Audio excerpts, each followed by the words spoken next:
Good morning, everybody. Welcome to a new video on my 911 here. And basically today I'm just going to cover a few things that I've been wanting to repair on the car for the last couple months, and I've just been so busy trying to get this shop finished up that I haven't been able to get to it. So the first thing is we're going to replace the front little hood struts, which looks to be a very straightforward job. One of my little sensor covers for the inside of that kind of the part of the alarm, I guess. I broke it the other day when I was driving along. I think it was when I was going to Barrett-Jackson. It was a little bit loose, and I pushed on it, and of course the little tab that holds it in place, I broke it off. So don't try to repair things like that when you're going 75 on the freeway. Not good. And then the other thing I need to do is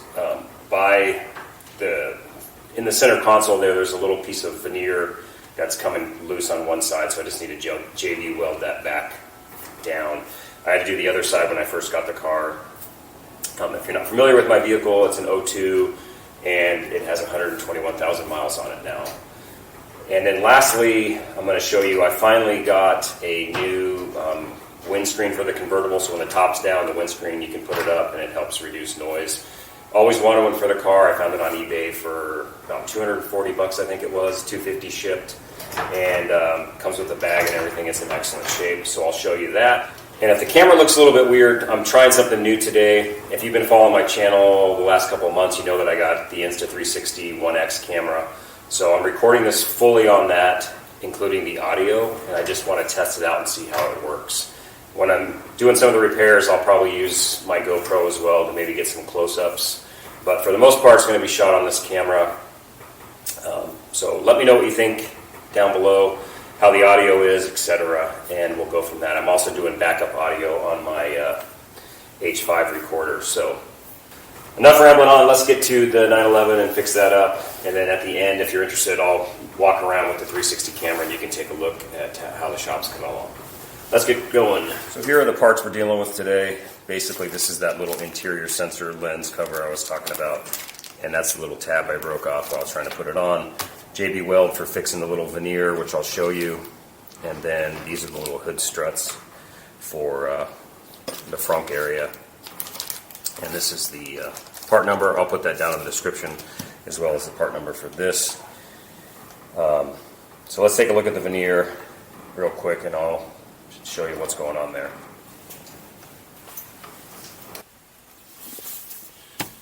So as you can see right here, see how this is pushing away? It just needs to be glued back down, and that's pretty much all there is to that. It's hard to see with this light up here, but we're talking about this little lens cover area right here. Here's the sister to it, but I broke off the tab. So we'll get that replaced. And then if you look behind me, you can see the I just have the windscreen thing sitting in here. I have not been able to experience it with the top down yet because it's been pretty darn chilly and super windy lately. Today is like crazy out there. But I'll show you how that works to put the top down a little bit later, and we'll mess around with that. So the hood struts kind of started slow. It was basically when it was just getting cold, it wasn't working well. But now you can see there. I used to be able to kind of do this number with them, and then they would start grabbing a little better. And they'll probably be a little bit better in summer, but they need to be replaced. They're cheap. It was literally like $20, I think, to get new struts. So the ones in the rear compartment of the engine are actually doing pretty well. But I want to get something to prop this hood up, and we'll start messing around here. So what we need to do is we need to pop this little sleeve off here, this little tab.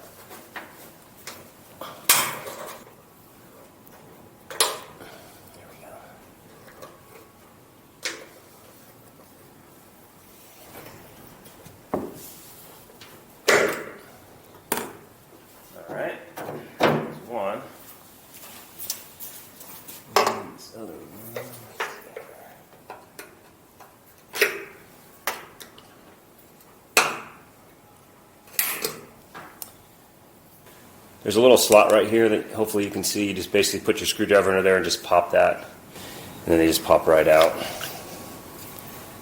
That's all. This is the original, is my guess.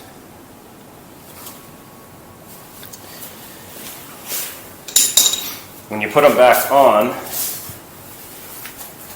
you don't have to mess with the little ring. You just push them on here and they'll just go right on. I'm going to clean that up a little bit.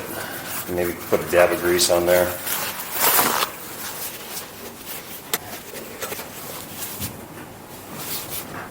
It's funny, I bought gloves to use and I always forget, and then I get all dirty and then I remember, oh yeah, you bought gloves to use.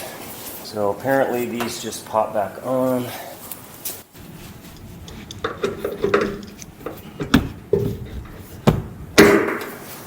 It just snaps on pretty straightforward.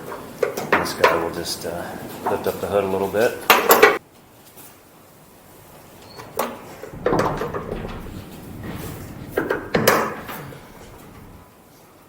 And that's all she wrote.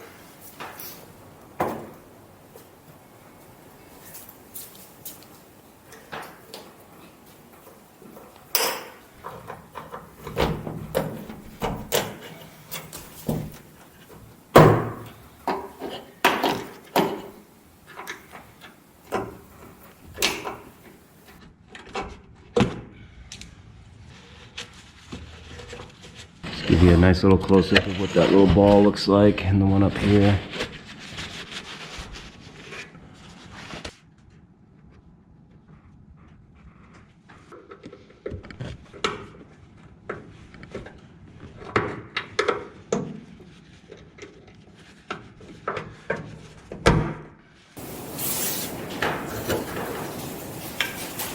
And we have working struts, which is pretty nice. It's actually pretty good resistance now. I don't think it's ever felt like that, even ever since I bought it. And then it gets real easy down here, of course. But so I'm just going to give you a shot of this. It's like a little sensor that works on the alarm. There's one that's the normal cover, and here's the one that I broke. So basically just pops in. This is not a big deal, but thought I would share.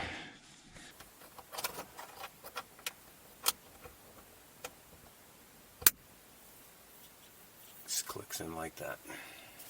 All right, just so you know how that went in, you have two little tabs on the back here and then the one big one on the front. The big one goes into this groove and just snaps in, and I think when I was trying to put it in while driving, I had it backwards, so not a big deal, quick and easy thing, but thought I would share. All right, so we're gonna move on now to just gluing this back on, and then we'll check out the screen in the back.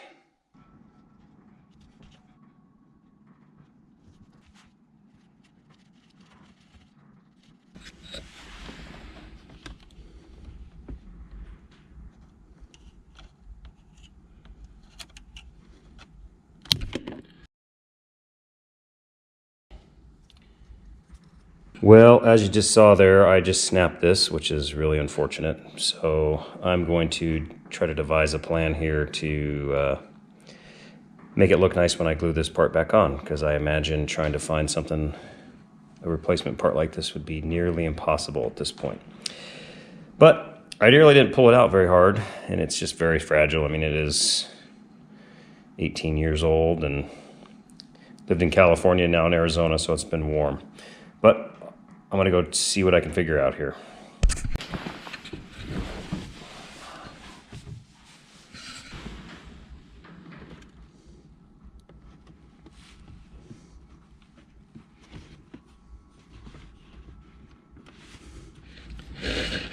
All right, so you saw that little bit of a fail there. Not a huge deal. Obviously, I'm gonna be able to see a little crack here, but thank God this isn't a show car. It just ruined its ability to compete in a show. Apparently this is a little more fragile than I thought. I didn't really feel like I put that much pressure on it, but as you saw, it snapped. I got a bunch of JB Weld on here, and I'm just using this tape just to keep everything nice and tight and in line. Definitely not going to come out perfect, but it is what it is. We'll move on to our next little part of the video.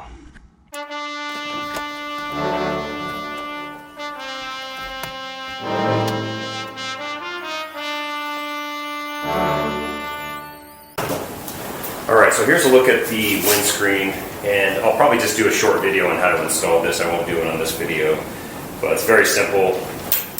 Like I said, it comes with a cool little bag.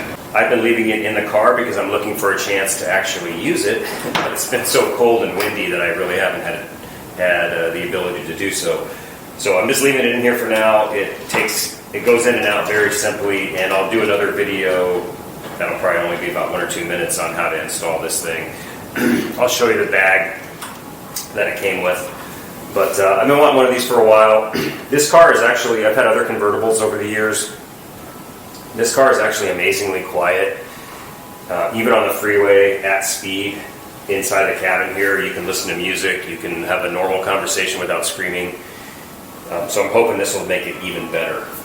But essentially it folds down so you can close the top, and it pops right up to when you want to put it in use. So that's really all there is to it. It's pretty cool. I'm excited to try that out. So as promised, I'm going to do a quick, just a little shop tour of the building here and give you an update on that. This is obviously the garage side. Very easily you can park 2 cars over here. A lot has changed since my last update video. I think I was just doing the electric then and had no drywall up or anything. Or maybe I did do an update on the drywall. But the things I still need to do, as you can see, add floor trim along the bottom. That's something I have coming in the mail. I'm just getting 4-inch rubber trim to go around. And then I am going to epoxy this floor, at least on this side. Garage door controls, light switches, outside, inside. And then this side's all 120 outlets for the most part. And I do need to touch up the paint on that roof there, on this doorway. I do have one 220 outlet over here that I'm not sure if my compressor is going to go this side or the other side, so I put one here just in case. And as I mentioned in the past, there's going to be a giant sliding barn door here, essentially to keep the dust out from the wood shop to the garage side. So I got to build that and do that.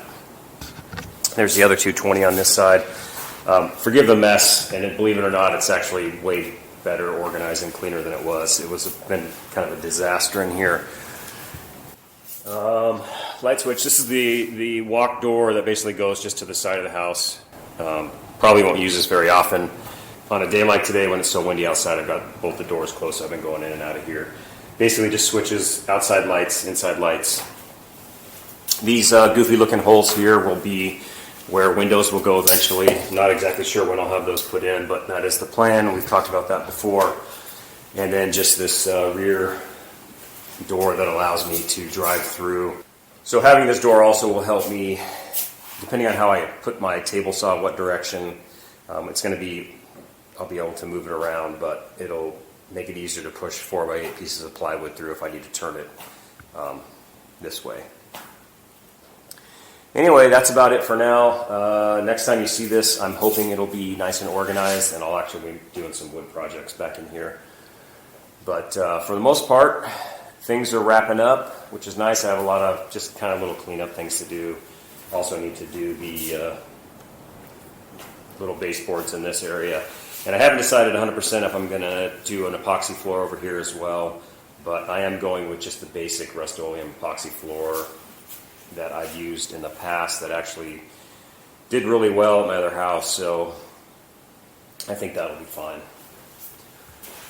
That's about it. If you guys have any questions about the shop or about the little fixes I did today, or any other questions about the 911, let me know. I'm happy to answer those for you. But I will do a video on how to install that, and I'm hoping to get out and get some sound files of what it sounds like in the cabin with the screen up and with the screen down. All right, guys, take care. We'll see you next time.